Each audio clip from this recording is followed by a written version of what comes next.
वक्त गुजरता है और समय भी गुजरता है, लेकिन समाज में विकास किस तरह होता है ये एक सवाल समाज में, समाज के लोगों के बीच में काफी तेजी से पनपता जाता है। लेकिन इस पर हम चर्चा करेंगे क्योंकि इस वक्त हम शाहपुर विधानसभा में, और शाहपुर विधानसभा के तमाम मुद्दों पर हम बात करेंगे क्योंकि हमारे साथ शिक्षाविद मुन्ना तिवारी उर्फ विनोद तिवारी जिस वक्त हमारे साथ मौजूद है। सर, सबसे पहले आपका स्वागत है। क्योंकि शिक्षाविद हमने इसलिए इनको कहा है क्योंकि एक गरीब कुंबे का बच्चा और कैसे अपने उस मुकाम तक पहुंचता है, ये सबसे बड़ा सवाल, एक बड़ा सवाल इनके साथ जनता के बीच में है। जनता के लोगों के पास भी ये सवाल था कि ये भी हम जानेंगे, लोग जानना भी चाहते थे कि मुन्ना तिवारी जो है कितने अपने जीवन में संघर्ष करके इतना बड़ा अंपायर इन्होंने खड़ा किया है, क्योंकि इनके द्वारा काफी बच्चों को शिक्षा प्रदान की जाती है। कुछ बच्चों का फ्री भी शिक्षा जो है ये प्रदान करते हैं कुछ बच्चों के लिए। तो इन सारे चर्चा पर बात करेंगे कि समाज में क्या कुछ चीजें चल रही हैं, क्योंकि राजनीति से भी जुड़े हुए व्यक्ति हैं और राजनीति में इनका एक अपना अलग ही व्यक्तित्व भी है। तो सबसे पहले आपका स्वागत है हमारे साथ। धन्यवाद। सबसे पहले सवाल हम ये करेंगे आपसे कि जो समाज में आज के अगर हम परिवेश की बात करें, सबसे बड़ी अगर रीढ़ की हड्डी अगर समाज की तो शिक्षा है, और शिक्षा से आप जुड़े हुए हैं, और शिक्षा किस कदर बिहार में पिछड़ता जा रहा है, इसको आप किस नजरिए से देखते हैं? देखिए, शिक्षा के कुछ बुनियादी प्रश्न हैं जी, और जब तक शिक्षा के बुनियादी प्रश्न का हल नहीं किया जाएगा जी, तब तक तो शिक्षा में पिछड़े ही रहेंगे हम। और मेरे समझ से वो बुनियादी प्रश्न ये है, क्या पढ़ाएं, किसे पढ़ाएं, कैसे पढ़ाएं और क्यों पढ़ाएं। ये 3 सवाल, ये 4 सवाल, ये 4 सवाल बुनियादी प्रश्न है जी। क्या पढ़ाएं, किसे पढ़ाएं, कैसे पढ़ाएं और क्यों पढ़ाएं। तो ये बुनियादी प्रश्न हमको बच्चों के बीच में रखना होगा जी। टीचर को बच्चों की जगह बैठना होगा और बच्चों को टीचर की जगह लाना होगा टीचर को। इसके लिए टीचर्स जो हैं, जो शिक्षक का रोल कर रहे हैं जी, उनको पूरी तरह से व्यवस्थित और ट्रेंड होना होगा। अपने अंदर टीचर का चरित्र निर्माण करना होगा। आजकल हम बच्चों के लिए काम दे रहे हैं कि बच्चों को ये जो करना है वो करना है। बहुत सारे वर्क होते हैं बच्चों के लिए, बैग का बोझ उनके ऊपर होता है। लेकिन जब तक टीचर की क्वालिटी आप नहीं सुधारेंगे तब तक समाज का बुनियादी विकास नहीं हो सकता है। ये आपका मानना है जी। तो लगता है कि बिहार सरकार इस कदम की ओर पहल कर रही है, क्योंकि बीपीएससी के द्वारा शिक्षकों की बहाली करना सरकार का एक पहला कदम, ये अच्छी पहल है। हाँ, एकदम एकदम एकदम एकदम जानकार, शिक्षित, नॉलेजेबल पर्सन लोग हैं। अब उनमें वो कैरेक्टर डालना है, वो चरित्र डालना है। उसके लिए उनका प्रॉपर ट्रेनिंग और उसके लिए जो ट्रेनिंग देने वाले लोग हैं उसकी व्यवस्था बिहार सरकार को करनी पड़ेगी। और मास में इसका ट्रेनिंग देना होगा कि बच्चों के सामने जाके अपने को किस तरह से प्रेजेंट करना है टीचर को। टीचर का एक क्वालिटी उसमें जरूर ये होना चाहिए कि वो लाइफ टाइम लर्नर रहे, जीवन भर केवल सीखना और सीखना उसका मकसद हो, काम हो, वो उसके एटीट्यूड से, उसके नजरिए से झलके। तो हमारे समझ से थोड़ा समय लगेगा, लेकिन सही ट्रैक पे हैं अभी हम। बिहार सरकार ने जो इनिशिएटिव लिया है एजुकेशन को लेकर, वो ट्रैक सही है। अब यहाँ के लोग, राजनीतिक इच्छा शक्ति, आगे भविष्य के लिए जो भी होगा वो हमारे समझ से उस ट्रैक को अगर कंटिन्यू करते हैं तो अच्छा होगा। तो अभी इस वक्त जो शिक्षा की पंचायत लेवल की अगर हम बात करें या आप ही के क्षेत्र में, क्योंकि आप शाहपुर विधानसभा से बिलोंग करते हैं और यहीं के आवेश में, यहीं के परिवेश में पले बढ़े हैं, तो लगता है कि यहाँ की जो शिक्षा व्यवस्था पहले थी और आज की जो शिक्षा व्यवस्था की जो पद्धति है, दोनों में कहीं बदलाव हुआ है? हाँ, बहुत बहुत बहुत बहुत बहुत अंतर आया है। बीच में भी अंतर आया था। हम लोग इस समय पढ़ते थे तो हम लोग अपने छत पे जब ललटेन जलाते थे शाम को, लाइट तो उतना थी नहीं, तो छतों पे पूरे मोहल्ले में दिखता था कि छत पे ललटेन जला हुआ है और बच्चे पढ़ रहे हैं। उस समय का एक माहौल था। स्कूलों में पढ़ाई होती थी, अच्छे जानकार टीचर भी थे, चरित्रवान टीचर भी थे। बीच का दौर बहुत विभत्स रहा, माने इतना बुरा रहा। अभी पिछले 1-2 सालों से जो शुरुआत हुई है तो ये कह सकते हैं कि अच्छी शुरुआत हुई है। अब इसको कंटिन्यू रखना हम सबकी की, हमारी आपकी इस प्रदेश के लोगों की, गांव के लोगों की, पंचायत के लोगों की जी बहुत बड़ी जिम्मेवारी है। आपने शिक्षा जो ग्रहण की, जो उच्चतम क्वालिटी की शिक्षा की बात करें या निम्नतम क्वालिटी की हम बात करें, तो क्या सरकारी विद्यालयों में पढ़कर या प्राइवेट? नहीं, सरकारी, हम लोग उस समय प्राइवेट था नहीं। हमारा इसी लोकेलिटी में पहला स्कूल है जो प्राइवेटली हमने इंस्टीट्यूट किया, फाउंडर बने हम। शिक्षा माफिया उत्पन्न हो रहे हैं, आखिर क्यों? देखिए, ये सेवा का काम है अल्टीमेटली। अब इसमें अगर इसको प्रोफेशन बनाया जाए, ठीक है, प्रोफेशन होता है, बहुत लोगों की बेरोजगारी दूर होती है, लेकिन इसमें आपको सेवा का भाव रखना होगा अगर आप रिजल्ट ओरिएंटेड होना चाहते हैं। तो शिक्षा को लोग व्यापार क्यों बनाते जा रहे हैं? फेल्योर है, हमारा गवर्नमेंट फेल्योर है। मैंने क्या आप मानते हैं कि गवर्नमेंट वहां फेल्योर है? गवर्नमेंट की पूरी निगरानी होनी चाहिए, निगरानी कर भी रही है गवर्नमेंट, अभी शुरुआत की है, लेकिन अगर शिक्षा व्यवसाय बन जाए, स्वास्थ्य व्यवसाय बन जाए, तो पूरी तरह गवर्नमेंट का फेलियर है। सरकार की नीति और नियम से असंतोष दिखाई दे रहा है आप क्यों शिक्षा को लेकर? पहले तो आपके समय में पढ़ाइयाँ होती थी, आज पढ़ाई नहीं हो रही है। देखिए, उसमें क्या था कि इंफ्रास्ट्रक्चर की प्रॉब्लम थी, आज है आबादी घनत्व तो बढ़ गया है, बहुत पॉपुलेशन, डेंस पॉपुलेशन है हमारे, स्पेशली बिहार की बात करें तो यहाँ उस जिस परिवेश, जिस स्पीड से आपका ये बढ़ा, पॉपुलेशन बढ़ा, उस स्पीड से आप व्यवस्था को डेवलप नहीं कर पाए, इंफ्रास्ट्रक्चर डेवलप नहीं कर पाए, अपनी मैसेजिंग को गवर्नमेंट डेवलप नहीं कर पाया। इसका बहुत बड़ा कारण है, ये सबसे बड़ा कारण जी, कि अगर पॉपुलेशन जिस तेजी से बढ़ रहा था, सरकार को अपनी इंफ्रा सारे सिस्टम को बढ़ाना चाहिए था उस तेजी के साथ में। चलिए, लेकिन सरकार अभी जो स्कूलों में बुनियादी सुविधाएं देती है उसमें भ्रष्टाचार होता है। इस पर हम चर्चा इसलिए करना चाहते थे क्योंकि आज ये भ्रष्टाचार की जड़ें इतनी मजबूत बनी, तब जाकर आपका अंपायर इतना बड़ा खड़ा हुआ। इस बात को मानते हैं आप? कह सकते हैं कि लोगों को क्वालिटी चाहिए था, और जब एक प्लेटफॉर्म नया दिखा जी, तो नई चीजों से लोगों की अपेक्षाएं होती हैं कि चलो बाकी सबको तो देख लिया, ये नया आदमी है, इससे थोड़ा सा देखते हैं क्या। और फिर क्वालिटी जब उनको दिखा कि नहीं, हमारे बच्चों में इंप्रूवमेंट आया, हमारे बच्चे स्किल्ड हुए, हमारे बच्चे 2016 से पहले तक जितने भी लड़के हमारे स्कूल से पास आउट हुए, आज कोई बेरोजगार नहीं है, लाइफ में कहीं ना कहीं सेटल है, अच्छे जगहों पर सेटल है, तो उसका वो लोगों को दिखा, रिजल्ट अपने को प्रमाणित करना पड़ा सर, ऐसा नहीं है। प्रमाणित करने के पीछे का संघर्ष क्या रहा है मुन्ना तिवारी जी का? देखिए, वो तो बहुत लंबा है, और उसमें क्या कहा जाए, उसमें शब्दों में कि लोग जान सकें। आप बस इतना ही जान लीजिए कि जहां आप बैठे हुए हैं वो मेरा घर है, और ऐसे भी दिन जीवन में आए हैं, बहुत दिन, कि जब मैं रात को 8 बजे ब्रश करता था। और ये सवाल इसलिए पूछना पड़ गया क्योंकि आज के दौर में जो शिक्षा को व्यापार बनाकर बैठे हुए हैं, उसके लिए संदेश हम देना चाहते हैं।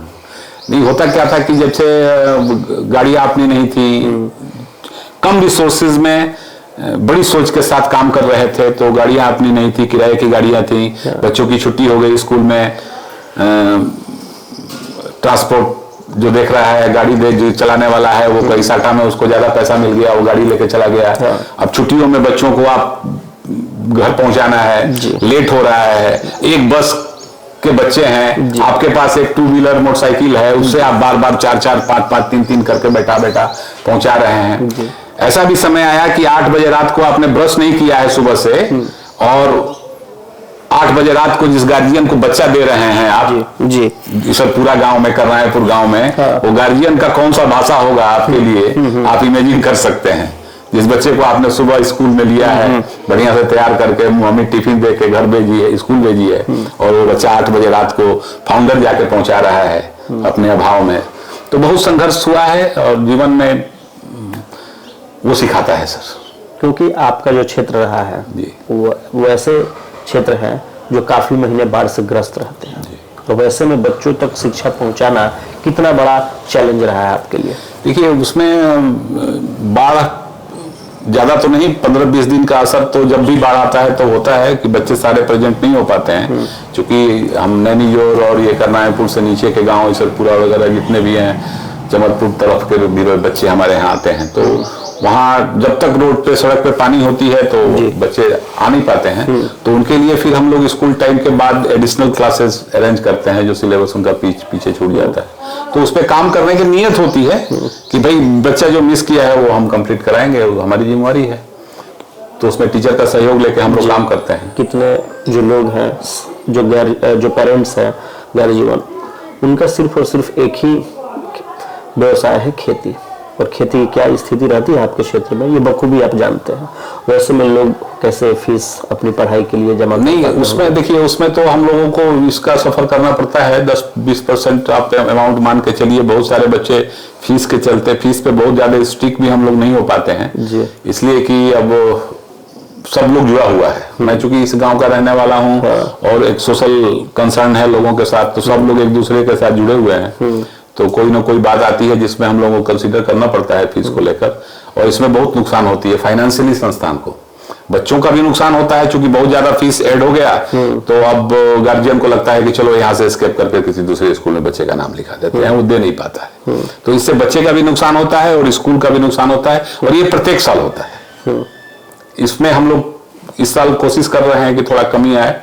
वैसे में शिक्षा में कुछ गिरावट नहीं, क्वालिटी देखिए, बिल्डिंग गिरता है, बेंच टूटता है, किराए की बसें चलती हैं, लेकिन क्वालिटी ऑफ एजुकेशन में कोई समझौता नहीं है सर। मतलब कि ज्ञान स्थली जो आपका स्कूल है, हम ऑन कैमरा बता भी करें तो लोग बोले कि हम आपके स्कूल का प्रचार कर रहे हैं, प्रचार करने के लिए पैसा ले लिए हैं। अच्छा। तो गलत चीजें लोग समझ लेंगे, लेकिन हमने तो वैसे ही बात कर रहे हैं आपसे कि जो चीजें है शाहपुर विधानसभा में वो हम जनता के बीच में रख सके। तो जो आपका संस्था है, आज कई सैकड़ों कमरों का आपका है, हजारों संख्या में जो बच्चे हैं उनके गार्जियन आपसे अटैच हैं, जुड़े हुए हैं। वैसे में गार्जियन से जब आप मिलते हैं, पेरेंट्स मीटिंग जब आप करते हैं, तो लोग अपनी समस्याएं क्या बताते हैं? क्योंकि ये सवाल सिर्फ और सिर्फ सरकार को एक आईना दिखाने के लिए हम कर रहे हैं। देखिए, अवेयरनेस से रिलेटेड समस्याएं ज्यादा होती हैं जी। पेरेंटिंग एक बहुत बड़ा सब्जेक्ट है। हमारे समाज में बच्चे आ जाते हैं, मान लीजिए कि ठीक है हम मम्मी पापा हैं हमारे और आपके संबंध से बच्चे आ गए जी, तो अब उन बच्चों के साथ हमको फर्स्ट प्रायोरिटी के साथ उन बच्चों की परवरिश कैसे करनी है, इसके लिए हम अनजान हैं, हमको जानकारी नहीं है। और चूंकि हम माने परिवार के जी कमाऊ पूत हैं, अर्निंग मेंबर हैं, हम ही पैसा लाते हैं, साधन लाते हैं परिवार के रिसोर्सेज के लिए, तो फिर अब हम चाहते हैं कि हमारे हिसाब से, डिक्टेटर के शिप के हिसाब से हमारा परिवार चले। तो इसमें बच्चा इग्नोर होता है सर, उसकी प्रायोरिटी कम हो जाती है, और वो प्रॉब्लम व्यक्तिगत रूप से आते हैं। उनको लगता है कि स्कूल में हमने एडमिशन करा दिया, बढ़िया स्कूल है, तो अब ये हमारे बच्चे को हमारे मन मुताबिक तैयार करके देगा, जबकि ऐसा होता नहीं है। अच्छी बात है, और इस विषय से हम हटना चाहेंगे। ये विषय इसलिए हमने टॉपिक छोड़ दिया क्योंकि आप इस क्षेत्र से, शिक्षा के क्षेत्र से जुड़े हुए हैं। आए दिन सरकार कई वादे करती है और वादों को धरातल पर नहीं ला पाती है, और जिसका बेनिफिट शायद आपको मिलता है। अब हम बात करते हैं विकास डेवलपमेंट को लेकर, खास करके ये क्षेत्र ग्रामीण क्षेत्र है और सुदूरवर्गीय इलाकों से लोग, जब स्वास्थ्य की बात आती है, क्योंकि आप एक कई बार हमने देखा है कि लोगों के बीच में जाना और इलेक्शंस को भी, इलेक्शन के लिए फाइट करना लोगों के बीच में, जो आपका शाहपुर विधानसभा में 2 नगर पंचायत आते हैं, और शाहपुर नगर पंचायत तो मेन सिटी है जहां आप रहते हैं, जहां आपका ये गांव है, जहां पर बैठकर हम भी आपका इंटरव्यू कर रहे हैं। तो ये चीजें स्वास्थ्य को लेकर कितना है कि जो यहाँ के लोग जो है आरा या पटना भागते हैं, वो सुविधा यहाँ पर बुनियादी सुविधा नहीं है। क्या लगता है आपको कि ये नहीं है? नहीं, हम और सब ब्लॉक लेवल की सिटी जितनी है उसमें शाहपुर में हेल्थ का तो बहुत अच्छा अरेंजमेंट है। बहुत सारे डॉक्टर्स, सब तरह के डॉक्टर्स शाहपुर में होते हैं, शाहपुर में हैं, और शाहपुर में शाहपुर बाजार ब्लॉक लेवल सिटी है, और हमको लगता है कि 2 से 3 करोड़ का टर्नओवर है मार्केट का मेडिकल में केवल। अच्छा, हाँ। मतलब प्राइवेट सेक्टर से या गवर्नमेंट सेक्टर से बात कर रहे हैं? प्राइवेट सेक्टर से। गवर्नमेंट सेक्टर में तो एक रेफरल अस्पताल है, लेकिन प्राइवेट सेक्टर में भी बहुत सारे डॉक्टर और थोक विक्रेता दुकानदार हैं हमारे यहाँ शाहपुर में। और जितने भी डिस्ट्रिक्ट में ब्लॉक लेवल सिटी है उसमें हमको लगता है कि शाहपुर सबसे अच्छा है मेडिकल के मामले। बिहिया से भी? हाँ, बिहिया, नेचुरली बिहिया से भी, मेरी से जहां तक समझ है। अब जनसुराज में जाकर आप जुड़े, जनसुराज से लगाओ, आखिर क्यों? मैं देखिए, जनसुराज की नीति और नियम आपको पसंद आते हैं? जनसुराज हो या भाजपा हो या फिर राष्ट्रीय जनता दल, ये 3 डेस्टिनेशन हमारा रहा। और कुछ दिन मैं आम आदमी पार्टी के साथ भी रहा जी। तो लगता है स्कूल को चला के जी।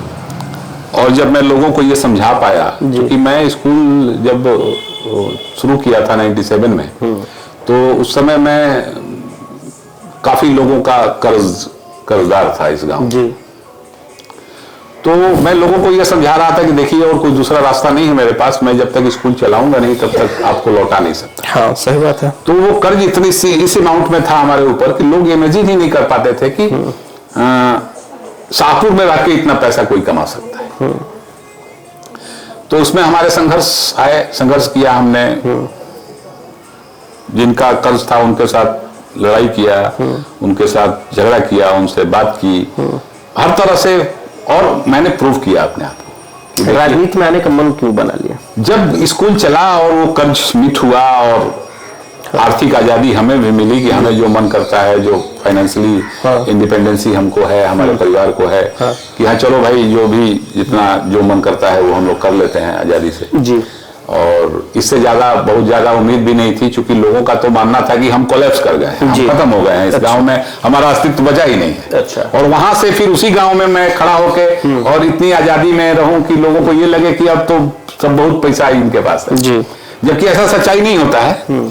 लेकिन फिर जब हमको लगा कि आर्थिक आजादी है, हम अपने मन की बात कर लेते हैं, तो क्यों ना अगली पीढ़ी तो हम बना रहे हैं, हाँ। जिन पीढ़ी के साथ हमको रहना है जी। उनके साथ थोड़ा सा टाइम स्पेंड करें। तो उसके लिए राजनीति हमको एक अच्छा प्लेटफॉर्म दिखा कि राजनीति में अपने आप को मैं इंट्रोड्यूस किया। लेकिन 11 साल राष्ट्रीय जनता दल, 10 साल भाजपा और 2-4-5 दिन जनसुराज।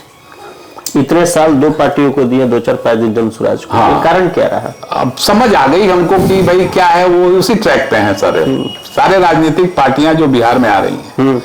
उनका एक अपना उद्देश्य है कि वो खुद को प्रमोट करना, खुद को प्रमोट करना।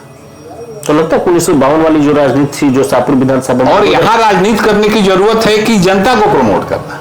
अच्छा। तो जनता का प्रमोशन कैसे होगा? तो आपके थॉट्स के साथ जनसुराज मैच नहीं कर? नहीं, मैं जो चाह रहा हूं कि जनसुराज, मैंने सुना, कई सारे वीडियोस देखे, और हमारे एक रिलेटिव आईपीएस रिजाइन करके आके आनंद मिश्रा जी जुड़े उसके साथ। हाँ। तो मैं सोचा कि भाई चलो, उन्होंने कहा भी कि भाई चलिए। मैं बोला कि देखिए भाई, मेरा एक ही ऑब्जेक्ट है, मैं पार्टियों के पास केवल एक टिकट के लिए जाता हूँ, मेरे को पार्टी से और कुछ दूसरा चाहिए नहीं। सब तो अपने गेन कर लिया ना, अब चाहिए। अब बाकी सब साधन है हमारे पास, हम बाकी जो भी करना होगा लोगों के बीच रह के हम कर लेंगे, हमको एक टिकट चाहिए। हाँ। तो अब जो प्रोसेस है, मैं तो प्रोसेस करके भाजपा में भी देखा और राष्ट्रीय जनता दल में स्पेशली देखा, पूरी ईमानदारी से देखा। तो हमको लगा कि नहीं, प्रोसेस में जो बात मेरी है, जो थॉट मेरा है, जो पारदर्शिता और ईमानदारी की बात मैं कर रहा हूं जिस प्लेटफॉर्म पे, वो उस प्लेटफॉर्म पे बनने के बाद की जा सकती है। बनने से पहले करने से आप अलग हो जाते हो, आपके साथ लोग मैच नहीं कर पाते हैं, क्योंकि राजनीति में पजामा कुर्ता लोग अलग अलग उद्देश्य से पहनते हैं। हाँ। और ज्यादातर लोगों का पहनने का उद्देश्य यही होता है कि भाई कुछ ऐसा कर ले जो एक आध पीढ़ी के लिए हमारा काम हो जाए, आर्थिक आजादी हो हमारे पास, बेसिकली मान लीजिए पैसा कमाने के लिए। और ये हमारा कहीं से उद्देश्य नहीं था। तो अब फिर अपनी बात मैं समझा नहीं पा रहा हूँ लोगों को। यानी कि आपका अपना व्यक्तित्व और पार्टी का व्यक्तित्व, यानी पार्टी का जो एजेंडा है वो मैच नहीं करता। आपको लगता है कि अभी कुछ दिन पहले जब हम एक इंटरव्यू कर रहे थे, तो कि यहाँ शाहपुर विधानसभा में अरबों के विकास हुए हैं, डेवलपमेंट, तो लगता है कि 1952 से लेकर 2025 का जो कार्यकाल रहा है, ये अरबों के विकास, डेवलपमेंट धरातल पर शाहपुर विधानसभा में लोगों के बीच में आए हैं? देखिए, विकास को आप अरबों से, खरबों से, करोड़ों से मेजर नहीं कर सकते जी। हमारे सोसाइटी को, बिहार के समाज को, हमारे समझ से जी मेंटल, थॉटफुल डेवलपमेंट की जरूरत है जी। एटीट्यूड को डेवलप करने की जरूरत है जी, कि जैसा हम अपने विषय में सोचते हैं वैसा आपके विषय में भी सोचें। डिफरेंट हो जाता है। हम अपने विषय में, माने पॉजिटिव है हमारा थिंकिंग 100%, आपके विषय आते ही हम आपके नेगेटिव एस्पेक्ट को देखते हैं जी। तो इस प्रोसेस को चेंज करना जरूरी है। जब तक ये प्रोसेस चेंज नहीं होगा, या फिर चेंज होने की शुरुआत नहीं होगी, तब तक ये अरबों खरबों का डेवलपमेंट क्या कहेंगे। ये रोड बना, अगले साल फिर सरकार को फंड की जरूरत है उस रोड को बनाने के लिए, जबकि सीमेंट कंक्रीट का काम है 100 ईयर 60 ईयर तो चलना चाहिए। विदेशों में होता है। लेकिन हमारे यहाँ इस साल बना और अगले साल फिर सरकार को वो फंड चाहिए उस पैसे देने के लिए, और पैसा देने वाले हम ही और आप हैं। सरकार के पास हमारे भी टैक्सेस से जो है विकास रिसोर्सेस तो है नहीं। अब ये इतनी बड़ी सच्चाई है और इसको हम समझ नहीं पा रहे हैं। तो अब क्या कहेंगे, इसको कैसे समझाया जाए, कैसे समझाए? व्यक्तिगत रूप से व्यक्तिगत छोटे छोटे फायदे के लिए इतना डूबा हुआ है हमारा समाज, उससे निकलने में हमको लगता है कि बरसों लगेंगे। अभी बरसों लगेंगे सर। अभी वो चीजें नहीं हो पाएंगी जो आप सोचते। जी जी जी जी। तो लगता है कि अगर जनता अगर आप पर भरोसा करेगी तो क्या आपने सोचा है अपने लोगों के लिए, कैसे लोगों का जो है डेवलपमेंट जो लोगों के बीच में चाहिए, जो लोगों के लिए बदलाव चाहिए, वो क्या सोचते हैं मुन्ना तिवारी? देखिए, मैं बस इतना सोचता हूं कि जितना समय मैं आज अपने पत्नी और बच्चों को देता हूं, अपने प्रोफेशन के अलावा, अपने काम के अलावा, तो अब वो काम और बाकी समय ये जनता के लिए होगा। अच्छा। और अपने अनुभवों से जनता को बताऊंगा, सिखाऊंगा कि कौन सी ऐसी समस्या है जिसको कौन से प्लेटफॉर्म पे आप निदान करोगे, कौन सी समस्या है जिसका समाधान आपके पास खुद है, कौन सी समस्या है जिसका समाधान हम कर सकते हैं, कौन सी समस्या है जिसका समाधान हम सब चार मिलकर कर सकते हैं। अभी मुन्ना तिवारी जी आवाज क्यों नहीं उठाते हैं भ्रष्टाचार के खिलाफ? क्योंकि जहां पर जिस वक्त अभी हम बैठे हुए हैं, यहाँ का जो नगर पंचायत है घोर भ्रष्टाचार में संलिप्त है। आए दिन हम अखबारों के माध्यम से, मीडिया के माध्यम से देखते भी हैं। इसके खिलाफ वो क्यों नहीं आवाज उठाते? देखिए, मैं यहाँ एक इंस्टीट्यूशन चलाता हूँ जी, व्यक्तिगत रूप जी, और वो मेरा प्रोफेशन भी है। नहीं, वहां से मेरी दाल रोटी अर्न होती है जी। और व्यक्तिगत रूप से जब भी कोई काम आप यहाँ करने जाएंगे जी, यू कभी भी सच्चाई समाज में मैं उठाया था जी। मैं कई बार इस तरह से पुलिस की लाठी दिखाया हूँ साहब। अच्छा जी। तो मैं, वो लड़ाई आपकी अकेले की बन जाती है। हाँ।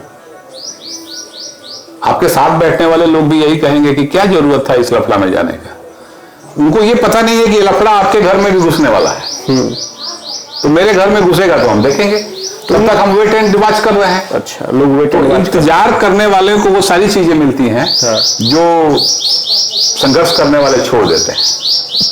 नहीं, किसी लेखक ने लिखा है, क्या लिखा है बताइए? यही कि इंतजार करने वाले को वो सारी चीजें मिलती हैं जो संघर्ष करने वाले छोड़ देते हैं। चलिए, अच्छी बात है। और लेकिन लगता है कि यहाँ पर लोग एजुकेटेड लीडर के साथ साथ एक फाइटर लीडर भी चाहते हैं। जरूरी है समाज, क्योंकि शाहपुर विधानसभा का इतिहास तो यही रहा है ना। कई सारे हत्याएं हुई है शाहपुर विधानसभा में, वो राजनीतिक हो या व्यक्तिगत हो। क्योंकि जब हम रिसर्च कर रहे थे, कई सारे ऐसे 50 हत्याकांड रहे हैं जो यहाँ के पॉलिटिकल पार्टी से जो लोग व्यक्तिगत जुड़े हैं, उनका इन्वॉल्वमेंट रहा है। यहाँ हम किसी का व्यक्ति विशेष का नाम हम नहीं लेना चाहते हैं, लेकिन वैसे में अपने आप को सर्वाइव कर पाइएगा लगता है, क्योंकि यहाँ पर ब्राह्मणवाद हावी है शाहपुर विधानसभा में। देखिए, जब भी हम कास्ट की बात, हम तो उस विषय पर नहीं बोलेंगे कुछ। तो क्या आप जाति या जमात की राजनीति करते हैं? नहीं, मैं जाति और जमात जात की राजनीति, तो जात तो मेरे लिए बस ह्यूमन है, बस इंसान है। हाँ। हम सभी, और जात तो ठीक है, बरसों से बन के आया है। ये ऐसा इशू है जिसपे हम लोगों को चर्चा ही नहीं करनी चाहिए। हाँ, सही बात है। जमात की जहां तक बात है, लोगों की बात है, अपराध की बात है, तो देखिए इसमें जब कभी भी किसी के इंटरेस्ट को आप इंक्रोच करेंगे जी, तो वो अपना पूरी ताकत से आपको रोकने का प्रयास करेगा। हाँ, सही बात है। तो अब मान लीजिए कि आपका व्यक्तिगत इंटरेस्ट, आपका व्यक्तिगत लाभ, उससे हम 4 आदमी को नुकसान हो रहा है। नहीं, तो आपके साथ बैठ के हम बात कर सकते हैं ना, कर सकते हैं। हाँ, सही बात है, जाहिर सी बात है कि वाल्मीकि जी देखिए, ऐसा है कि आप ये 10 रुपए का इंटरेस्ट अपना ले रहे हैं। हाँ। लेकिन इससे हम लोगों को 100 रुपए का नुकसान हो रहा है जी। तो हम लोग आपस में कुछ कंट्रीब्यूट करके आपको देते रहे, आप अपना बेनिफिट छोड़ दीजिए, रिक्वेस्ट कर सकते हैं जी। 10 आदमी हाथ किसी से जोड़ सकता है जी। जरूरी है कि गोली ही चलाएगा। परिवार हावी है और दुनिया के सारे समस्याओं का निदान तो बातचीत रहा है। बातचीत ही रहा है। बातचीत सही बात है। शुरू से बैठाइए, उसको कम्युनिकेट कीजिए उसके साथ। समाज में वो पैदा तो उस तरह का नहीं हुआ था। हमको बोलते हैं लोग कि समाज वर्ड जो है ना, वो गौण हो गया है आज। शराब पी के मर गया है। अरे शराब पी के मर गया, लेकिन शराबी पैदा तो नहीं हुआ था ना। नहीं, सही बात। ये समाज के लोग हैं, हमारे बीच के लोगों ने जब वो पहला दिन शराब पिया तो उस दिन उसको क्यों नहीं कोई बैठ के काउंसलिंग की, उसको सिखाया। तो ये हमारी कमी नहीं है। तो हर कमी जो समाज में है उसको अपने से जोड़ना पड़ेगा, अपने को जुड़ना पड़ेगा कि ये कमी समाज की नहीं है, कमी मेरी है। और ट्रेंड क्या चल रहा है कि भाई ये कमी है तो वाल्मीकि जी की कमी है, और अच्छा किया तो हमने किया। इस ट्रेंड से दूर ले जाना पड़ेगा, इस सोच को पैदा करना पड़ेगा कि गलतियों से रिश्ता बनाइए, क्योंकि वो गलतियां ही आपको सिखाती हैं। गलतियां से बढ़िया कोई शिक्षक, गलतियों से बढ़िया कोई शिक्षक नहीं होता है। हाँ, लेकिन अब आपको उसमें लर्निंग एटीट्यूड होना चाहिए। हम लोग यही सीखते भी आ रहे हैं। काफी अच्छा लगा आपसे हम बात कर रहे थे इन सब विषयों पर, तो बहुत अच्छा लगा, और समय देने के लिए बहुत बहुत धन्यवाद आपका। तो हमारे साथ शाहपुर विधानसभा क्षेत्र के रहने वाले और शाहपुर नगर पंचायत में रहने वाले और यहाँ के लोगों के बीच में समय देने वाले मुन्ना तिवारी उर्फ विनोद तिवारी जी, जो कि एक शिक्षाविद भी हैं और यहाँ बच्चों को शिक्षा प्रदान करते हैं, और हजारों यहाँ सुदूरवर्ग इलाके हो या ग्रामीण क्षेत्र के इलाके के बच्चे हो, शुरू से ये शिक्षा देते आ रहे हैं। और आज संघर्ष जब इन्होंने किया उस समय की बात को बताया, और इस समय जो वर्तमान में चल रहा है उन सारी चीजों को इन्होंने रखा, और इनसे बात करना लाजमी बनता था। अगर शाहपुर विधानसभा अगर आइए और इनसे बात न कीजिए, ऐसा हो ही नहीं सकता, क्योंकि कहीं ना कहीं इनके जो आंखों की जो तस्वीरें हैं, काफी चीजों को इन्होंने देखा है, और जो पिछली जो बातें हैं, क्योंकि वो दौर था जब ये छत पे बैठते थे तो कई सारे ऐसे बच्चे छत पर बैठ कर पढ़ते थे, और आज की जो चीजें हैं उनको भी बखूबी उन्होंने बताया, और सारी चीजों को शालीनता, सरलता और सहजता के साथ अपने मुखार बिंदु से उन्होंने कहा है। फिर अगली बार हम इनसे बात करेंगे क्या कुछ है इस शाहपुर विधानसभा में, लेकिन जो चीजें हैं, कैसे बदलाव हो सकती है, इन सारी चीजों पर इन्होंने अपनी बातों को रखा है। बाकी जय हिंद।